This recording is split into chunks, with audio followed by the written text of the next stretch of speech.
Hey, this is Cameron, and welcome to the practice log. Wow, it's the start of a new week. Can you believe it? It's a morning session, though it's getting close to the afternoon. It's like 10:20. We have a lot of work to do today, so let's go ahead and jump into it, shall we? Feels good to be back. We had quite the extravaganza, didn't we? I haven't actually looked at any of the footage yet, but I remember that it was a pretty fun one. That Stephen Ridley's always up to something, huh? That mischievous man. It's time for me to get back to learning my music. As I mentioned, it's the start of a new week, which means that I can work on whatever I want, mainly focusing on BWV 1001, all four movements, mainly the Presto though, because that's the only one I don't know very well. And then we have the Soar Mozart variations. A few of those variations are still giving me trouble, so I just need to slow practice those, work it out, and I think we'll be good on that one. And that's pretty much it for this morning. So the name of the game is getting through that Presto, because then I can start working on a new piece. But we still have a page and a half left with that. So I've been taking this time to answer comment questions, so let's take a look at the comments section. Okay, well, let's actually start this week off with a medium ball. Though it is a medium ball, it kind of does still make me confront the things that I do. And I do definitely do things for this, but it's sometimes hard to articulate exactly all the things I do. We'll give this one multiple passes, I'm sure. But this is from Seeming Music. What's up, man? Hope you're doing well. Hey, Cameron. Just curious, what goes through your mind when you're playing from memory? Are you visualizing the score? Are you thinking of the next notes to play? Are you listening and your fingers just moving to what you're imagining it sounds? Or is your mind just blank and you act as the medium for the possession of the soul of a dead composer? It's mainly that one, actually. I'm just kidding. So I try to avoid having my mind go blank. That's something that I call letting Jesus take the wheel, which is basically when all else fails, you're just relying on muscle memory. Sometimes that works out and sometimes that really doesn't, and it's pretty unreliable to do that. Yeah, it's actually a combination of a lot of things. These strategies that we use, which you actually listed a lot of them, like first actually visualizing the score, thinking of what notes come next, and then also using your knowledge of scales and arpeggios and hearing the music. Because I know what a descending scale sounds like, and if I know the piece really well and I know that there's a descending scale, then I can just play a descending scale and I already know how that goes. I don't need to remember all those notes. That's like using your ear and your theory knowledge to memorize the piece. Each of those things is like a pillar that is holding up the giant structure that is the piece that you're trying to play. And ideally, you want to have more than one pillar so that if one of them falls, the whole thing still stays intact. The more support that it has, the better. So in short, I'm really thinking of all of those things. Yeah, and I would say if you want advice on like how to memorize stuff, try to find what the repeating idea is in whatever you're trying to memorize. If you know how to analyze, if you know a decent amount about theory, that will always help you. If you can think through the chord progression and relate it back to like scales and arpeggios, basically. That's really just my way of saying like you should try chunking for memory. Like you want to try to take all these little parts and make them one big part, memorize that, and that's a lot easier to remember. I'll need to think about that more. I need to think about exactly what I do, but I can tell you, at least for the fugue, the two main pillars that I rely on is my knowledge of scales and arpeggios and knowing the melody and having it in my ear and knowing what it should sound like next, and then using my scales and arpeggios to make that happen. There's more to say about it, I'm sure. I just need to like think about it a bit. I just looked at your question, but there is definitely more to say, and I will answer more in the future. And if you have anything to add, please add it, and maybe we can cover that as well. I think that pretty much covers that. Alright, hopefully that was helpful. Mainly what you should glean from that is practice your scales and arpeggios. That's pretty solid advice, I would say. Let's go ahead and wrap this part up. I would like to play guitar, so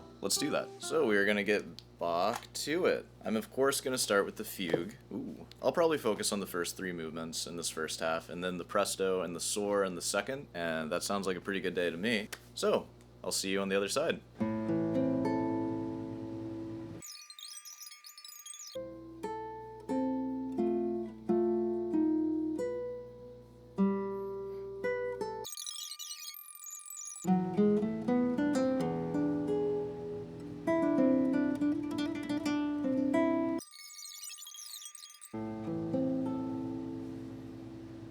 Alright, I think I'm about ready to play something for you, so come on over. I'm gonna play the first 8 measures of the Adagio from memory, because I need to get this thing memorized. I believe this is the first time I'll be playing this one from memory, so that's kind of exciting. Because I'm a baby, I'm gonna keep it open right there, but I'm not gonna look at it unless I really need to. Here it is. Oh, I tried, I can't do it. I'm gonna keep the sheet music out, sorry. Next time I will do it from memory, I promise.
I'll stop it there. So, you've heard this before. I think my main memory goals for this week will be memorizing that sucker. And we'll see if that'll be in the next extravaganza. That would be pretty cool, having another new piece. Well, I've been playing for quite a bit. I think now is a good time to take a break. So, let's take that break. Breaky break. Back to everyone's favorite, Julian Bream. So we left off with Forbes Henderson, of course. I think we were halfway through it. So, I guess we'll go ahead and finish that one up. We're doing Prelude 5. Let's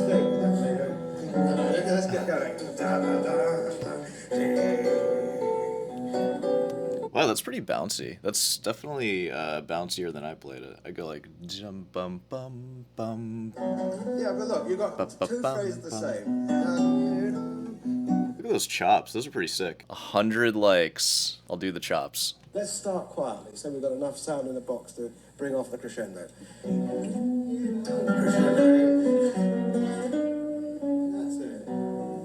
That's it. That's it.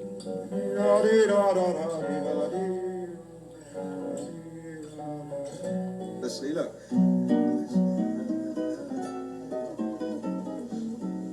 You see, it's very important. It's a bit like Darko and his those little chords coming down which he neglected to take care of. Same here. It must be very Have you ever danced the waltz? Yes. Yeah. I'm sure this guy has. I'm sure he goes to all kinds of banquets and dances. The Forbes Henderson. The whole thing is that we've got three phrases the same. We must do something with that.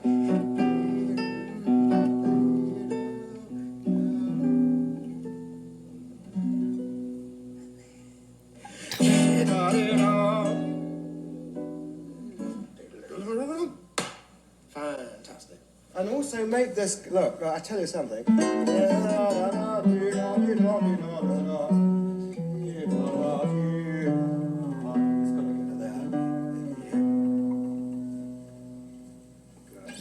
Dude, you're so insane with your vibrato. That's a great way to end a piece, though. Pro tip for you guys. That horrible sort of mistake. Right, here we go.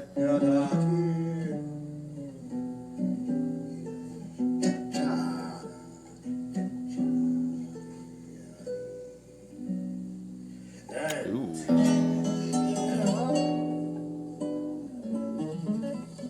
So, okay, let's go from here once more. You sleeve a little bit of this, please. No, that's horrible. Listen. God, dude. Diminuendo. To do that is not nice. No. Try it again from there.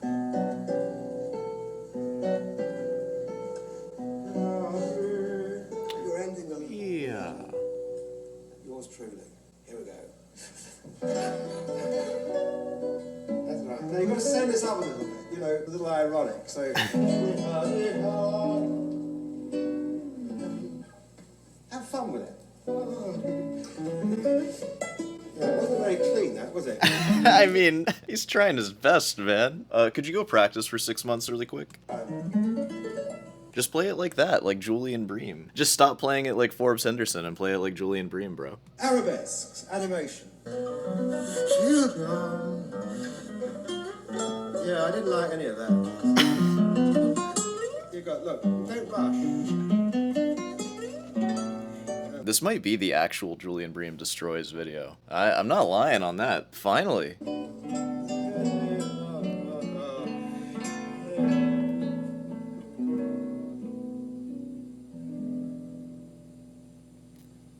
Beautiful. Beautiful. I played that. It was beautiful. Look, so try and don't rush these phrases. You see, take your time. This is kind of hard to watch. This is definitely the hardest he's gone on a student. Yeah, you're in the dungeon now, my friend. You ain't getting out, too. You're in the dungeon and Julian Bream has the keys. You've only got 3 beats to get, or 6 beats to get that in. You don't muck about with the tempo, but you take time for the first few notes, and you make up the rest of the time a bit quicker for the next, you see, so you're all in time. Let's do that phrase again. A little slower at the beginning, see? I reckon there's a wrong note there. It must be. Could never be, That's it. And very sonorous. Do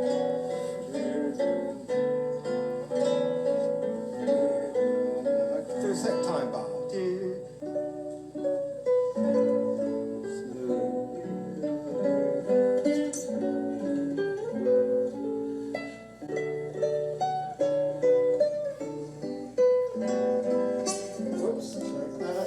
Oops. Hey, that's my job, Julian. What are you doing? But that was beautifully played just before that.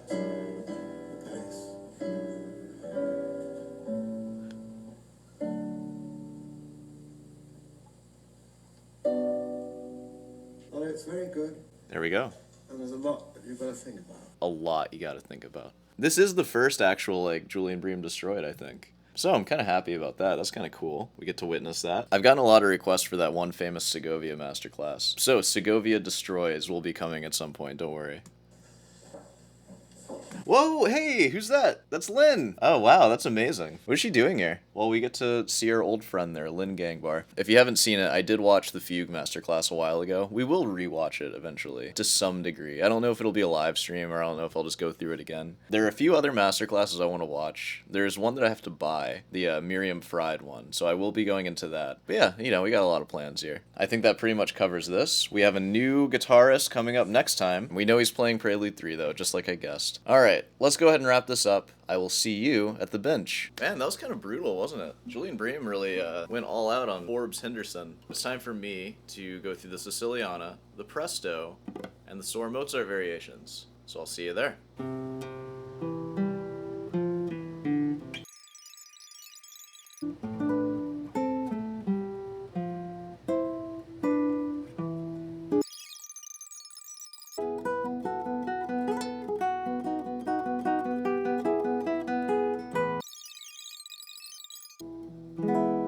I am so hungry right now. So I'm going to call this a day. I'm going to play a little bit of music for you. Come on over. I'm just going to play the first page of the Presto. Tempo will vary, as you know. Here's what I got.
Yeah.